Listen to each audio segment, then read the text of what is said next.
Muy bien, pues buenas tardes. Un agradecimiento especial por estar aquí, porque las 4 de la tarde es la mejor hora para tener atención y para estar participando casi en cualquier cosa. Así que agradecimiento a todos los que están aquí, agradecimiento especial a don Francisco López Rupérez, al presidente del Consejo Escolar del Estado, por estar aquí con nosotros esta tarde. Y si les parece, pues empezamos con esta segunda parte de la sesión sobre la importancia de las competencias en el ámbito laboral y profesional. Es segunda parte y como esta mañana pues van a estar con nosotros personas, investigadores tanto del ámbito de la educación como del ámbito laboral, para que nos vayan aportando, bueno, pues lo que sus investigaciones les han ido mostrando y quieren compartirlo con ustedes. Seguramente esta mañana han tenido muchísimo tiempo para que se les presente qué es PIAC, para que se les presente qué es el estudio, la perspectiva, la importancia de la OCDE.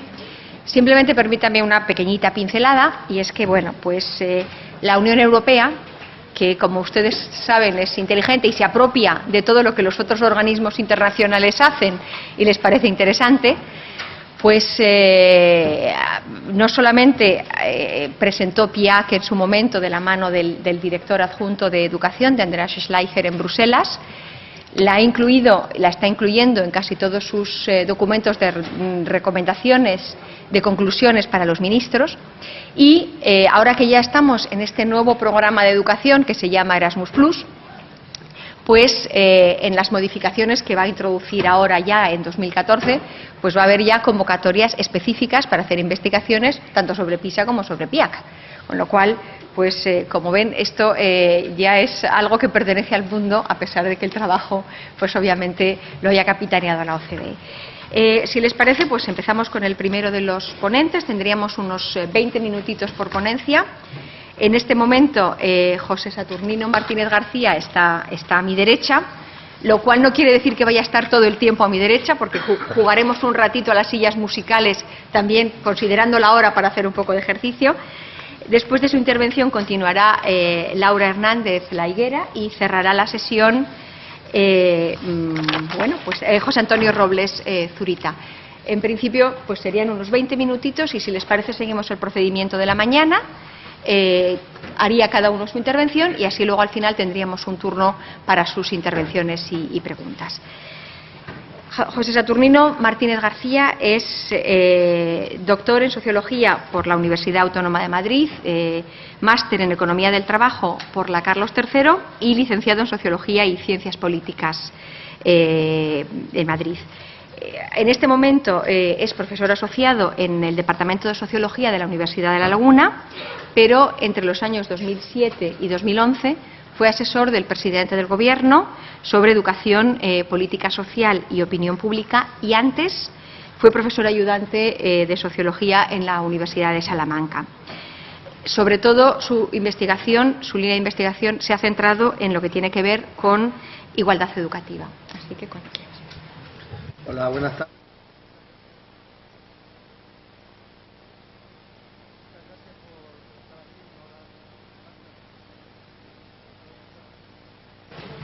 ¿Ahora? Sí. Bueno, pues decía la cortesía que manda y que es necesaria, que muchas gracias por estar aquí a una hora tan poco agradable y muchas gracias especialmente al Instituto Nacional de Evaluación Educativa por haber contado conmigo para un proyecto como este y por ser paciente en algunos retrasos que luego explicaré en parte a qué se debían. Entonces lo que quiero hablar hoy es sobre la cuestión de la sobrecualificación, pero limitada a los titulados universitarios y relacionada a su vez con la movilidad social. Lo primero es la cuestión de por qué existe sobrecualificación. Pues hay muchas teorías. Hay una que lo que viene a plantear es que simplemente es un desajuste temporal, que la gente tarda en evaluar adecuadamente cuál es el puesto de trabajo, tanto desde la perspectiva del trabajador como del empresario. Entonces, pasado un tiempo, se termina produciendo un ajuste y todo el desajuste educativo que observamos sería simplemente una cuestión de tiempo. Hay otra que dice que realmente el desajuste es una cuestión ficticia, porque como ya salió esta mañana, el título educativo solo refleja algunas de las características que son relevantes desde el punto de vista del mercado de trabajo. Así que hay otras características que no están en el título, como esta mañana dijeron, a lo mejor rasgos de carácter, o como la heterogeneidad de los títulos, ¿no? No es lo mismo una licenciatura, depende de qué ramas de conocimiento, en otras ramas de conocimiento, a la hora de la inserción laboral.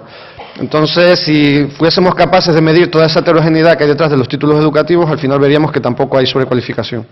Pero a pesar de estas teorías que plantean la sobrecualificación como no un gran problema, sino una cuestión de tiempo, de medición, hemos visto en las últimas décadas que es bastante persistente en las sociedades, digamos, avanzadas, ¿no? O de economía avanzada. Entonces, hay algunas teorías que lo que plantean es que igual realmente hay algo de fondo que hace que la sobrecualificación sea un fenómeno real de desajuste y permanente, ¿no? Entonces, desde este punto de vista, hay unas teorías en economía de la educación que hablan de que los títulos educativos realmente no mejoran la productividad de los trabajadores, sino que son solo una señal que el trabajador tiene para distinguirse ante otros trabajadores, ¿no? Pues a día de hoy a lo mejor uno hace una oferta de empleo y se le presentan delante 500 currículum. Bueno, pues dice, bueno, los que no tengan inglés quedan fuera, los que no tengan una nota de corte de no sé cuánto quedan fuera, los que no tengan 5 años de experiencia, dice, simplemente necesita el empresario criterios para simplificar la búsqueda y que esos criterios reflejen en alguna medida la productividad.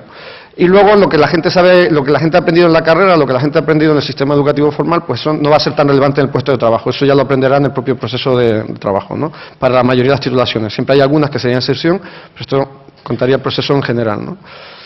Y digamos que la cuestión esta de la señal sería simplemente una marca de productividad, pero hay otros que piensan la cuestión del empleo como una serie de colas. Entonces hay una cola de los empresarios que ofrecen puestos de trabajo y una cola de los trabajadores que quieren entrar en esos puestos de trabajo. Y hay que también ordenar esa cola de alguna manera, ¿no? Entonces, desde este punto de vista, no es tanto una cuestión de que se marque la productividad, sino es una cuestión de que necesitamos algún criterio para discriminar entre toda la información que tenemos en el mercado de trabajo. Y por eso es normal que siempre haya sobrecualificación, porque los criterios con los que se ofertan los puestos de trabajo no son los mismos con los que se consiguen los títulos educativos. Y los criterios para ordenar una cola y la otra no son iguales, ¿no? Y yo le voy a plantear el problema de la sobrecualificación también como un problema de movilidad social. Es decir, podría existir sobrecualificación debido a que las personas que son de orígenes socioeconómicos más altos tienen acceso a una formación extra que no está recogida a veces explícitamente en el título, como puedan ser títulos educativos de más calidad, idiomas o simplemente capital social, es decir, que las personas que vienen de familias de origen social alto conocen mejor cómo circulan determinados mercados de trabajo, el de los titulados universitarios, y tendrán más facilidad para colocar a sus hijos o a sus familiares, sus allegados, etcétera. Entonces esto sería un poco el planteamiento, digamos, de algunos de los argumentos que hay detrás, sin entrar en el detalle de quién dice cada cosa, ¿no? Los tipos de sobrecualificación. Pues no hay un consenso en la literatura de cómo medir exactamente la sobrecualificación. Entonces hay varias aproximaciones. Hay una que podríamos llamar objetiva, también se puede llamar normativa, pueden tener distintos nombres. Y lo que busca es la adecuación que hay entre las tareas que exigen el puesto y lo que la gente sabe hacer. Si esto se hace bien, exigiría que haya un equipo de investigadores yendo puesto por puesto, que es lo que se realiza en ese puesto de trabajo, y viendo lo que esa persona sabe hacer. Hay algunos catálogos ocupacionales que ayudan a esto. PIAC, aunque es un estudio muy completo, no llega a tanto detalle, así que yo lo que hice fue una aproximación no tan pura, que es ver los descriptores de las ocupaciones, ver aquellas que claramente exigen determinado tipo de formación. Yo me voy a centrar en la universitaria, pues ver las que exigen universitaria y entonces contar cuánta gente hay que está en situación de sobrecualificación con título universitario, ¿no? Entonces me sale que hay un 14%. Luego hay la subjetiva, que es la autodefinición del entrevistado, ¿no? Simplemente se le pregunta a la gente, ¿usted cree que está adecuadamente preparado para el puesto de trabajo? Y si la gente dice que está más preparada que lo que el puesto exige, pues la consideramos que está en una posición sobrecualificada, ¿no? ¿Qué problema tiene esto? Que ahí hay un sesgo de si la persona está evaluando bien o mal sus competencias. Hay un dato que luego no voy a mostrar por no aturullar mucho, pero en varios criterios de sobrecualificación, hombres y mujeres lo hacen igual. Sin embargo, en sobrecualificación subjetiva, los hombres salen como mucho más sobrecualificados que las mujeres. O sea, como que los hombres piensan que, bueno, que ellos sirven para mucho más y las mujeres como que se conforman un poco mejor, ¿no? Luego tenemos la estadística en años de escolarización. Esta tiene la elegancia de que es muy fácil de medir es fácil meterse en el ordenador y decir que es sobrecualificación, porque lo único que consiste es ver cuál es la media de los años de escolarización de la gente que desempeña un puesto de trabajo. Entonces, si uno está muy por encima o muy por debajo, pues estará sobrecualificado o infracualificado.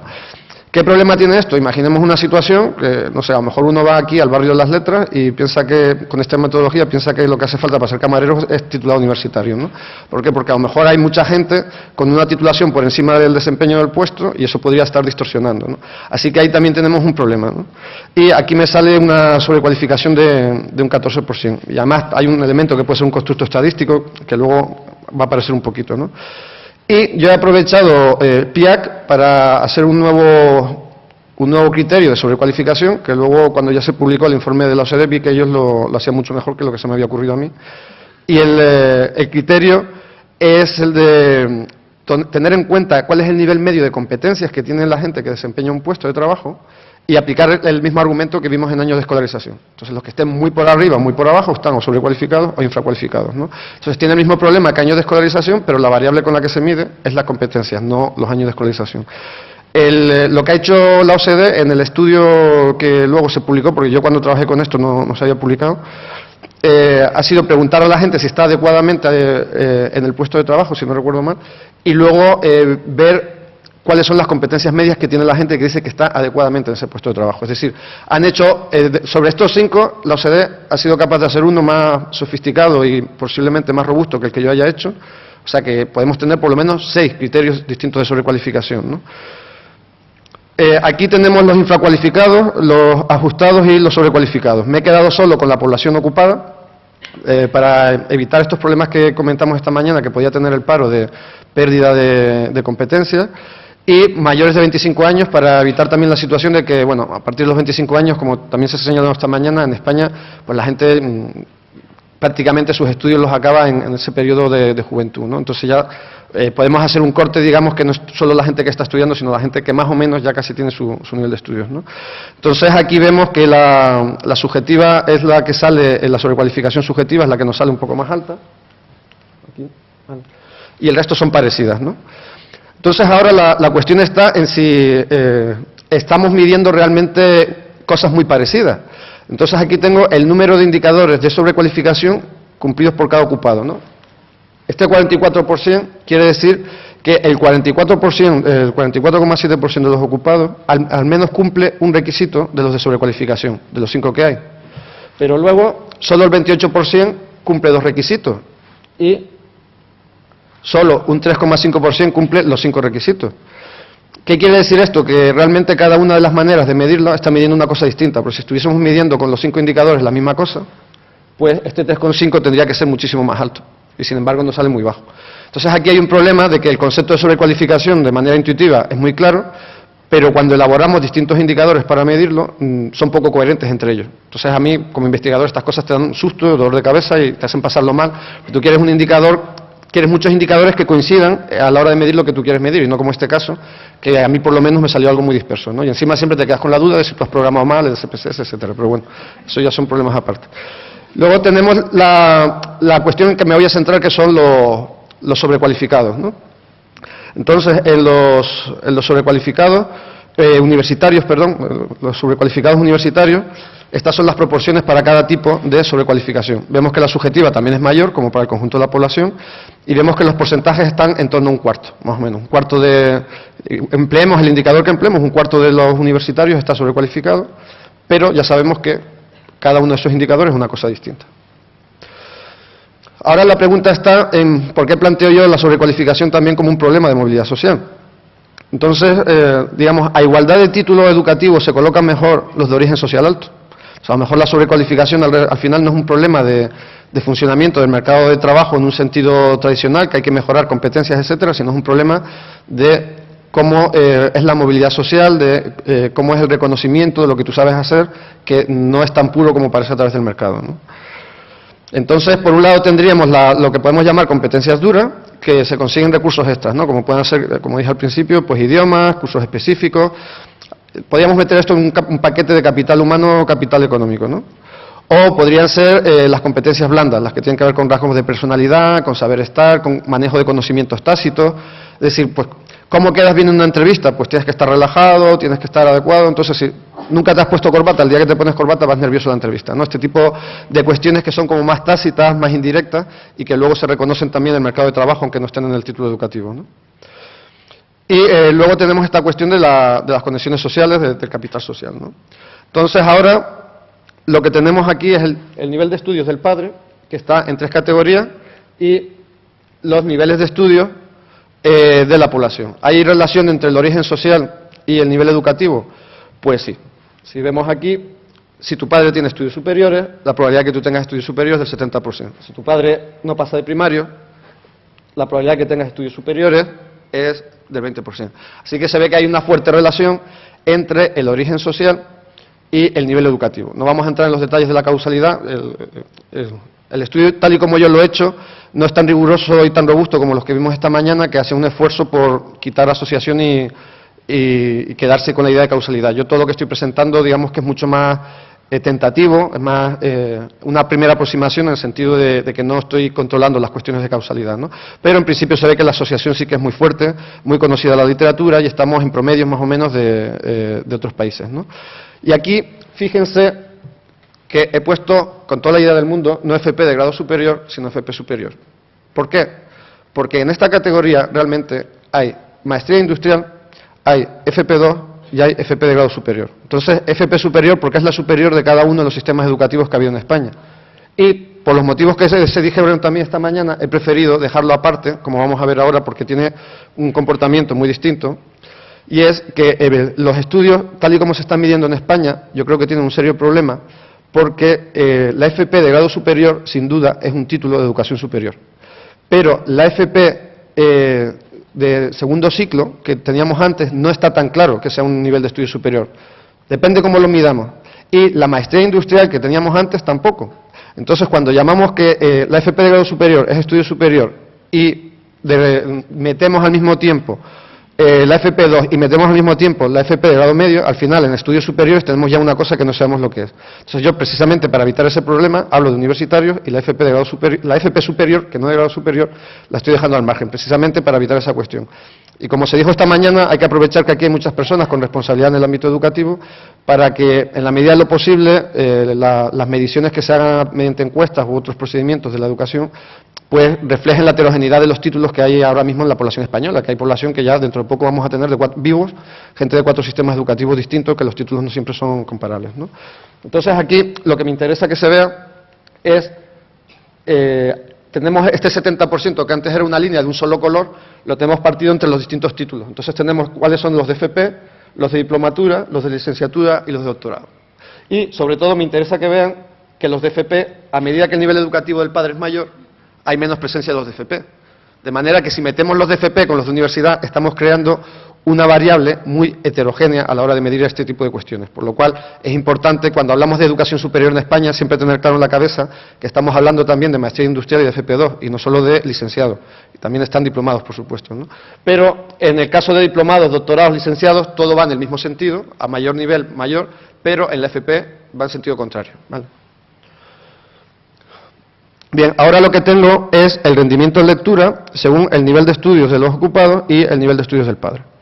Entonces aquí tenemos que el mismo nivel de estudio, el rendimiento que se observa en las competencias es un poco distinto dependiendo de cuál sea el origen social.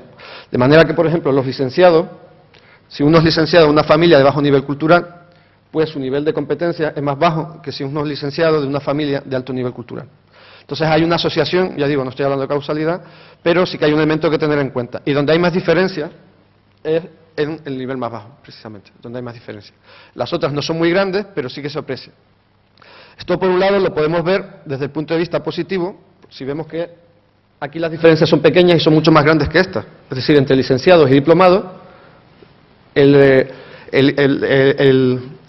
licenciado que viene de una familia de bajo nivel cultural lo hace mejor que el diplomado que viene de una familia de alto nivel cultural.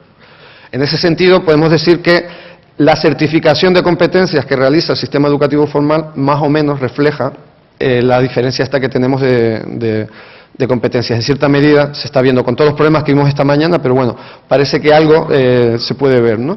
Pero a su vez, aquí dentro volvemos a tener este tipo de diferencias. Y sobre todo, me interesa que vean que aquí y aquí en los niveles bajos es donde la gente de origen alto tiene más competencia. Porque eso, yo tuve un rompecabezas que me costó mucho resolver hasta que me di cuenta que lo que estaba pasando es esto que estamos viendo aquí. Que las familias de nivel educativo alto, cuando los hijos tienen bajo título educativo, su nivel de competencia es, entre comillas, relativamente bueno. Fíjense.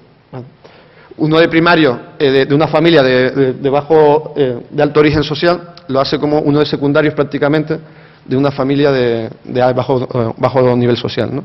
Entonces tenemos que hay que la escuela es, entre comillas, más o menos meritocrática a la hora de dar el título, aunque haya mucha desigualdad de oportunidades o mucho proceso selectivo a la hora de conseguir el título, que fue la tabla que vimos primero, ¿no? Bien, aquí hay otra manera de intentar entrar en la cuestión esta de la sobrecualificación, que es mediante las categorías ocupacionales, que esto es algo que hacemos mucho los sociólogos, que son estudios convencionales de movilidad social, y aquí solo tengo a los universitarios. Entonces, si el padre es de estudios primarios e inferiores y tú eres universitario, la probabilidad de que tengas, entre comillas, un buen trabajo es del 72%. Pero si tu padre es universitario, la probabilidad de que tengas un buen trabajo es del 85%. Como ven ahora, una vez que las personas han conseguido el título universitario, que es donde hay mucha desigualdad, luego la desigualdad que hay en la relación entre el título y el mercado de trabajo no es tan grande tampoco, ¿no? Es una relación, pues fíjese, no llega a los 20 puntos, ¿no? Una relación que tenemos aquí, o los 15 puntos, una relación pequeña, ¿no? Entonces, digamos que el proceso de desigualdad social ocurre sobre todo a la hora de titular, pero no ocurre a la hora de qué competencia refleja el título y tampoco ocurre a la hora, digamos, no es tan grande a la hora de encontrar un trabajo desde el punto de vista de que uno ya tiene el título universitario, ¿no? Entonces, tenemos una gran influencia del origen social sobre el nivel educativo. A igualdad de nivel educativo, la influencia del origen social no es tan grande a la hora de encontrar trabajo. Y ahora lo que tenemos son las tasas ya de sobrecualificación, que vimos al principio por origen social. Bien, entonces vemos que en la sobrecualificación objetiva y en la subjetiva sale lo que yo esperaba encontrar. Que claro, que son los datos que ya están publicados, más o menos los que había por ahí. Y lo que sale es que hay un elemento de asociación entre origen social y sobrecualificación. De manera que las personas de título universitario, que vienen de familias de alto origen social, tienden a estar menos sobrecualificadas. En la estadística, aquí las diferencias estadísticamente no eran significativas, y lo que me hizo sufrir mucho con los datos fue esto, que era lo contrario de lo que yo esperaba. O sea, normalmente uno está acostumbrado cuando investiga que salga o lo que tú dices o que no salga nada, pero no que salga lo contrario.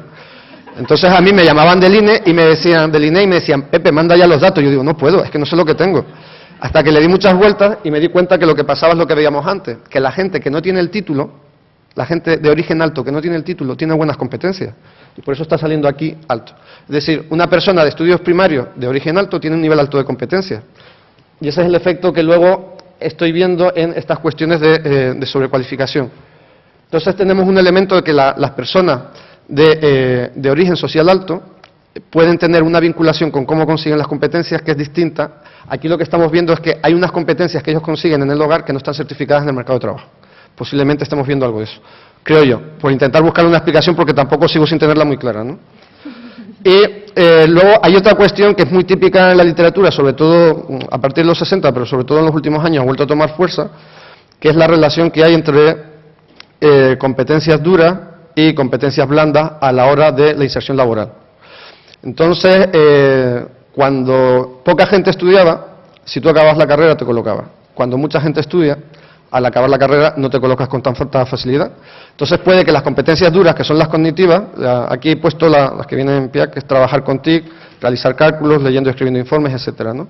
Pues cuando había pocos titulados universitarios, esas eran las que realmente contaban. Ahora que todo el mundo, entre comillas, sale con esto bajo el brazo, puede que sean las competencias blandas las que empiecen a contar más. Entonces, ver si la sobrecualificación tenía alguna relación con el tipo de competencias que luego se está pidiendo del trabajo y eso a su vez con el origen social, ¿no? Así que hice unos indicadores de competencias duras y blandas mediante un procedimiento estadístico que, digamos, cuando aparezca un 1 en los datos que voy a poner ahora, sería equivalente a si estamos midiendo estatura, como unos 10 centímetros, una cosa así más o menos, ¿no? Bien, entonces aquí lo que sale, lo que me interesa, que estoy un poco ajustado, es qué ocurre con los universitarios, ¿no? Entonces, los universitarios, que son de origen social bajo, en su puesto de trabajo, tienen un desempeño mayor en competencias duras que los de nivel superior, ¿vale? Y algo parecido ocurre con las competencias blandas. Es decir, si tu origen social es alto y eres universitario, cuando vas a trabajar tienes una mayor exigencia en tu puesto de trabajo. ¿Bien? Entonces yo aquí me inventé un nombre un poco poético para intentar contar esto, que todavía no es un resultado del todo robusto. O sea, esto, como dije al principio, estos resultados todavía están muy entre alfileres, ¿no? Que es la paradoja de Bourdieu. ¿Por qué la paradoja de Bourdieu? Bourdieu fue uno de los primeros sociólogos que dijo que la educación realmente es una forma de legitimar las diferencias que ya se traen de casa. Entonces dice, bueno, como hemos visto a la hora de conseguir el título, la educación dice, bueno, tú tienes este título universitario, pero hemos visto que hay mucha desigualdad a la hora de conseguir el título. Y luego encima, cuando tienes el título, lo que te piden a la hora de trabajar son todas esas competencias blandas que no te enseñan en la escuela, con lo cual estás doblemente discriminado, ¿no? La paradoja de Bourdieu es que él dijo esto viniendo de origen social bajo. Entonces dice, bueno, si viniste de origen social bajo, ¿cómo pudiste llegar a ser uno de los intelectuales más importantes de Francia? Entonces la cuestión está en que quizá lo que esté ocurriendo es que las personas la sobreselección que hay sobre la gente de origen social bajo se está notando luego en los puestos que desempeñan. Es decir, un pibe de barrio perdón por el canarismo, pero un chico de barrio que llegue a la universidad, digamos, ha tenido que pasar un proceso de selección mayor, que como la educación es meritocrática, más o menos, no se refleja en el nivel de competencias tan distinto, pero sí tendrá un tipo de cualidades que luego se van a notar cuando desempeñe el puesto de trabajo, ¿no? Entonces, digamos que hay un proceso de sobreselección de la gente de orígenes más populares que quizás se podría estar notando en el tipo de competencias que desarrollan. Pero ya digo, esto está todavía muy cogido entre alfileres. Y, bueno, las conclusiones, las diferentes mediciones de sobrecualificación captan dinámicas diferentes sobre la relación entre mercado de trabajo y educación. Hay gran heterogeneidad en la educación superior, con lo cual hay que tener mucho cuidado cuando lo usamos como una categoría única. A igualdad de título educativo, las personas de mayor origen social obtienen mejor rendimiento, que ya hemos visto que no es mucho. El origen social está luego relacionado positivamente con la sobrecualificación objetiva y de años de escolarización, pero negativamente con competencias. Y luego tenemos las exigencias del puesto de trabajo entre los titulados universitarios, son mayores, parece ser, para los de origen social bajo. Eso sería un poco las ideas. Como ven, un poquillo complejo, yo todavía la cabeza no la tengo todo arreglada porque los datos me han resultado más difíciles de lo que yo esperaba y me queda sobre todo purgarlos en el sentido de sacar bien las relaciones de causalidad y no quedarme solo con las asociaciones, que es lo que he presentado hoy, ¿vale?